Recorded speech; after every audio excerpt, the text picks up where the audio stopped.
Mwalimu mmoja, mwalimu mkuu, atembelewa na Wizara ya Elimu, wanakuja inspectors kwenye shule yake. Saa 10 akaitisha assembly, akasema kesho kuna wageni wa idara ya elimu watatembelea. Sasa hapa tunajua tuna wanafunzi midubwasha, tuna wanafunzi fulani mijingajinga ambao hawashiki. Hawa tuwaomba kesho wasije shule, manake hawa watakuja tuaibishia shule yetu. Hawa maofisa akiuliza swali na akipambana na hili dubwasha, sisi sifa yetu ishafanya nini? Kwa hivyo wewe mwenyewe wajijua, kila dubwasha kesho lisiingie hapo. Kijana mmoja ni katika namba hizo, shule mwalimu mwita dubwasha, atembea, amepata uhuru mtoto, hakuna shule. Mara kapambana na kigari cha ofisa wa elimu, kimeharibika.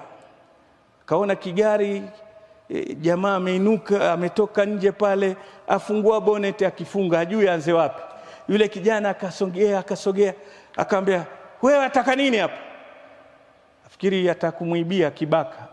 Amwambia, mimi babangu ni fundi mkubwa makanika, kwa hivyo mimi na baadhi ya maarifa kwa sababu babangu nishughulisha, hebu niangalie pengine tatizo dogo. Akafungua bonnet, yule akagusagusa gari akamwambia, lakini hebu ngoja, hebu njoo. Atakutoa wallet, kisha akamwona, kwanza leo silikuwa wa shule? Akamwambia, ni kweli. Na mbona uko barabarani? Asema, sisi ni katika madubwasha, hatufai kwa sababu kuna wageni watatembelea midubwasha yote nje. Sema ndio ametangaza hivyo mwalimu mkuu, akatupointi fulani, nyinyi msije kesho, take aibu ndogo hapa. Akaambia, ingia kwenye gari. Yule ofisa alikuwa amechukua certificate za zawadi kutoa kwa walimu wenye juhudi. Basi baada ya kuandika mwalimu mmoja akaitoa, akamwambia, jina lako? Akampa certificate kabisa, akaiandika jina. Walipoingia gari, kikiingia kile, mwalimu mkuu na wasaidizi wake wamesimama mbele kupokea. Mtu wa kwanza kufungua mlango dubwasha. Balaa gani limerudi hili tena, ameletwa na ofisa? Kwisha sisi.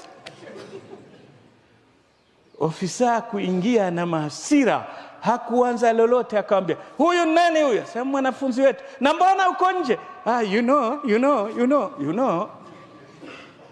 Akasema, sasa nyinyi ndio hamufai hapa shule, kwa sababu zile principles za ufundishaji zote nyinyi hamna. Si kila mtu atakuwa mzuri kwa moja, aweza kuwa si mzuri klasini, lakini huyu atakuwa fundi hodari.